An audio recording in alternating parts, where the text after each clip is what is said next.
Grandpa Ron here again. Hope you're all well and happy.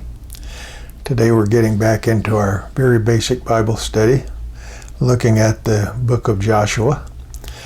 And we've been going over the last few chapters about how Joshua is dividing the promised land among the children of Israel.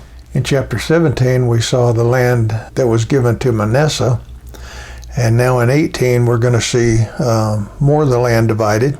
We're getting close to the end of the book. We're going to see the remaining land divided in the next couple of chapters. And we're going to see a discussion of sanctuary cities and what happens to the Levites. And then we're going to have Joshua's farewell to the people. And we'll be finished with the book of Joshua. But today, let's see how the land is further divided in chapter 18. Verse 1. Then the whole congregation of the sons of Israel assembled themselves at Shiloh and set up the tent of meeting there, and the land was subdued before them. So the whole congregation moves up to Shiloh, more centrally located in the Promised Land. The tabernacle is set up there, where it will remain all during the period of the Judges. This may have been a decision of Joshua to centralize things and inhibit conflicts and deterioration between the different tribes. We're not sure. But let's see what happens there. Verse 2. And there remained among the sons of Israel 7 tribes who had not divided their inheritance. Now remember, 2.5 tribes had settled on the east side of the Jordan River. The half tribe of Manasseh also got property on the west side. Judah got property. Ephraim got property. Now they've got the remaining tribes. But let's see what Joshua says in verse 3. So Joshua said to the sons of Israel, how long will you put off entering to take possession of the land which the Lord, the God of your fathers, has given you? Apparently, the nation was getting tired, war-weary. They'd been fighting for a long time, a lot of huge battles. You can kind of see a hint of this in previous verses we highlighted, where instead of driving out the inhabitants of the land from some of the fortified cities, they let them stay there. They were just getting weary of this war process and taking over the land by force. And Joshua says, how long are you going to wait to take over the rest of the land? So he's got to do something to prod them, to get them going, to finish what God wants done. Verse 4, Joshua speaking, provide for yourselves 3 men from each tribe, that I may send them, and that they may arise and walk through the land, and write a description of it according to their inheritance. Then they shall return to me. So he's going to send out a survey team. Verse 5, and they shall divide it into 7 portions. Judah shall stay in its territory on the south, and the house of Joseph shall stay in their territory on the north. And you shall describe the land in 7 divisions, and bring the description here to me, and I will cast lots for you here before the Lord our God. So this survey team is supposed to survey the remainder of the land and report back to Joshua. Verse 7, for the Levites have no portion among you, because the priesthood of the Lord is their inheritance. Gad and Reuben and half tribe of Manasseh also have received their inheritance eastward beyond the Jordan, which Moses the servant of the Lord gave them.